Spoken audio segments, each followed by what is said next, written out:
Alright, sorry for being a little late, but I just had to pick up a package that I've got from my friends at Divevolk.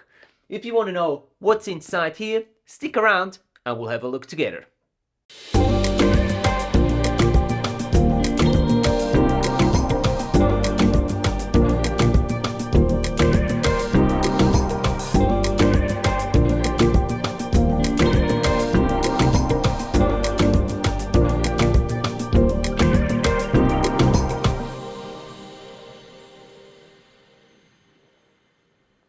Welcome back to the channel, guys. It's great to see all your smiling faces for today's kind of unboxing video of all the goodies that I've received from my friends at Divevolk. If you've followed this channel for a while, you know that I'm a big fan of the Divevolk C-Touch 4Max underwater smartphone housing, which is this piece of equipment here. It's something that I carry with me wherever I go, with the possibility of squeezing in a couple of dives, because it's just very easy to use, lightweight, and just produces some really cool results combined with my iPhone 14 Pro Max.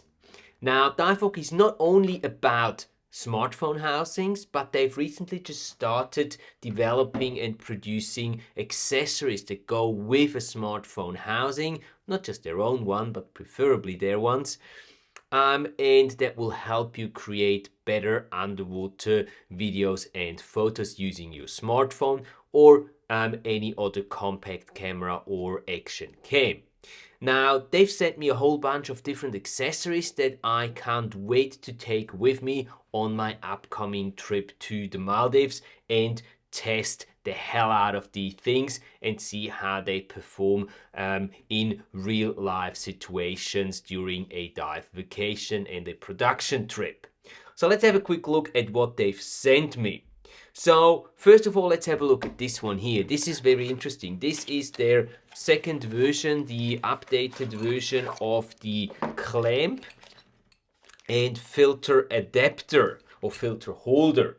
Now, up until now, and I have to bring the current version here into the frame. Up until now, they had a problem, and this was a weak spot of the housing, the clamp there, that once you were undoing this little screw here to readjust the filter, if you unscrewed it too much, it will fall off, and because this was a two-piece concept, the whole clamp would fall off as well. And the problem with this is because the clamp also acts as the holder or the attachment point for a tripod, for a possible tray that you'd be mounting onto your smartphone housing, everything would just fall apart. And they've had quite a few complaints, comments about this, so they went back to the drawing board and they've made the design a little better. This time it's just a single piece design, and it just has like a mechanism that you can attach or screw onto, the other way around, screw onto the housing, and once it's in place, there is a little Allen key in here, which you then use to just tighten up that clamp. And it just takes a moment. It's not quite as quick as the previous version, but it's a lot more secure. There you go. So once you've secured this, now this is nice and secure, and you can attach just gonna put all the stuff to the side here, and you can attach the filter holder right there. And now, even if you undo that little screw too much and the filter holder comes off, obviously the rest of the clamp is gonna stay there, and your tripod, your tray, whatever you've got on there, maybe even a light that you've got attached to the cold shoe up here at the top, they will all stay in place. And I think that's a really good improvement on that new version of the clamp. What else have we got? They also sent me some ball heads that you can attach to a handle to a tray so that you can mount some lights or other accessories onto it. So they make them now themselves. There's a couple of these. There's also a couple of these clamps here, so you can use the ball head and attach a light onto the housing by using a tray, for example. Talking about trays, they also sent me a new version of their tray. Up until now, I was using their double handle tray, which I really like. I think it's a very, very good tray, specifically in terms of giving you a lot of stability, good grips. It just works. But the problem with that big tray, the double handle tray, has always been for me that it was somehow a bit heavy. And when traveling and having a lot of gear already with you, you don't really want to take excessive weight with you, especially when traveling with airplanes. So this one is a lighter version of the tray, which is a single handle tray, so not a double handle. You can make it into a double handle as well. It's got two attachment points there, but we're going to be using it as a single handle. To show you here, let me just grab this screw out there, and then we can attach it. Let me see, attach it here. All right. And that's it. It's already attached. It's nice and comfy to hold there. You've got your ball mount already attached there, so you can attach a light if you want there. And like with the double handle tray, one thing that I really like is the dual screws at the bottom. So once you attach your smartphone housing to the tray using these dual screws, you just make sure that the housing won't go anywhere, so it's nice and stable, nice and firm, and it's a pretty compact little design this way, giving you plenty of stability, and as I said, still quite lightweight, so ideal for traveling that way. They also included a second arm. This is a flexible arm, so it can be bent in any direction, and it comes with a cold shoe mount. So what that means is that here on the top we have actually one of these cold shoe mounts, so we can slide that in here, attach it, tighten it up, and now we have a second attachment point where we can put another light on here. This would be ideal as, I would say, a macro light. If you have something small that you want to film in front of you directly, you can use this attachment here. You can bend it to fit your needs and just bring enough light onto the object that you're trying to film or take a photo of. So that's pretty cool, and yeah, I'm really looking forward to testing these things out. Obviously, it's not standing very well, but for that, we also have a solution. They have also sent me their very own underwater tripod. Now, so far, I have always been using gorilla pods as my tripods for underwater when it comes to action cameras, compact cameras, smaller cameras, even like smartphones. I have always had two problems with these tripods, with the gorilla pods. Problem number one, they would corrode quite quickly, and I had to keep replacing them on a regular basis. And problem number two was actually that they were too lightweight, and especially putting like a TG6 or a GoPro or any other action camera on top of them, they would just not sit stable on the ground and give me a good starting point to take some steady shots using a tripod. Now, Divevolk has solved both of these problems. The tripod itself is made to be used underwater specifically, so I'm assuming that it is going to be waterproof and it won't corrode and it will last for a very long time. The second problem they solved by actually attaching a little weight that just screws into the bottom of the tripod. That's just genius. That weight sits right where it should be, right at the bottom of the tripod, giving it nice stability, keeping everything where it should be. Now let's have a look if we take that tray off and see if we can mount the housing onto the tripod there to show you what this would look like. So we've taken that off, we'll just put it to the side, and now we can attach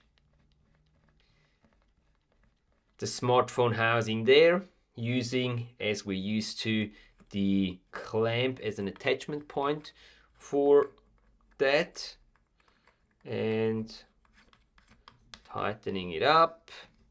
Just got to turn the right way around, otherwise it doesn't work. There we go, tightening it up, and now you've got a really sturdy, stable setup that you can use to film macro with this. And I really love how you've got that flexible arm on top, and you can use one light to light up your scene that way, and it's a really nice and compact setup that way. Another thing that they've changed, or that they've added to their product line, is a new macro lens. Up until now, I was using this one here, which is a +8 close-up lens, wet lens, and I have always been quite happy with that lens. I thought it produced really nice and sharp results. But now Divevolk has come up and produced a +15 close-up lens, which is obviously going to be much more powerful than the one that they were offering so far and that I have been using so far. This one, as you can see, if you compare those two, it's a lot bigger, and hopefully it's gonna be making me capable of capturing the tiny little critters even larger than what I have been able to do with the existing close-up lens and the macro lens on the iPhone 14 Pro. So really looking forward to testing out that one as well. Lastly, what I have received from Divevolk is 2 underwater video lights. Yes, they are now producing their own underwater video lights, which is fantastic. They're small, compact and easy to use, and they're actually quite price attractive when it comes to the price, but we'll talk about that in a minute. They come in 2 different variations, in 2 different power outputs, if you want to put it that way. One of them has 2000 lumen maximum output, and the other one has 5000 lumen. Now let's have a look at, this is the 2000 lumen one. Let's open that up. And as you can see, it comes in a nice little pouch, which I find great, because that way you have everything together. You can put this into your dive bag. When you travel, when you get to location, you just pull it out, you know you've got everything in there. Let's open it up, and we've got a little lanyard here. This is the smaller light, as I said. Oh, look how tiny this is. Cute. Nice. So you've got your charger in there, you've got the battery in there, spare O-rings, you've got some silicone grease. Oh wow, look at that battery. That's a pretty big battery. Wow. So let's have a look if it is, maybe it is charged a little bit so we can see what the output looks like. So we put that in there. It's got a double O-ring seal, which I really like. Extra protection, extra security. And let's see, I think if you keep it pressed for a while, there you go, it just activates. And I can see on the top there that it keeps blinking between red, orange and green, which means it's activated. Pressing it once will get you the 100% output, which is your 2000 lumen. Pressing it once again, it will go down to 50%, I think. So 1000 lumen, and then you've got a red color output as well for night diving and not disturbing the animals too much using that. And then it turns off again. So that's pretty nice. 2000 lumen, to be quite honest, I think is rather on the lower end of what I would consider a usable underwater video light. You can use this for sure if we're talking about macro shooting. So you want to film or take photos of macro stuff, small stuff. Well, let's just have a look at our setup here. So even we've got our filter holder there in place, so we can even just go ahead and attach the new macro lens there. There we go. Nice. And then we'll grab one of these clamps and oops, we can now put this light in front or on top here using the clamp. And we have a pretty nice setup. Obviously this is not really holding here on land, it's a bit too heavy, but now we have, I would say, a pretty decent setup that we can use. And for macro, this is actually really cool, and I think that that light's going to be enough when we talk about shooting macro. Let's turn that off again, and let's take that off. This is a little too heavy here on land. With the gravity underwater, this will hold perfectly, I'm assuming. All right. So this is our small light, our 2000 lumen light. Now let's have a look at the larger one, our 5000 lumen light. Again, nice little pouch, everything to keep everything nicely in order, and the same system again. We've got our underwater video light, we've got silicone grease, we've got a ball mount attachment, the battery charger, some spare O-rings like we've seen it in the other one, and you can see that this one is already a fair bit bigger, but it's also more than twice as strong when we talk about the output that we can get with this light. Also here we have a much larger battery inside. Let's see if this is charged as well, and if we can see the output that this light offers. So again, pressing it long will activate it. You've got the same thing, green, yellow and red blinking, giving you the sign it's activated. And then we've got our 5000 lumen. Just takes a moment to brighten up completely. This is bright, nice. It's got a nice color to it as well. Interesting. Let me just, no, we'll go through this first. So this is our 5000 lumen, 100%. Then we've got 75% output power.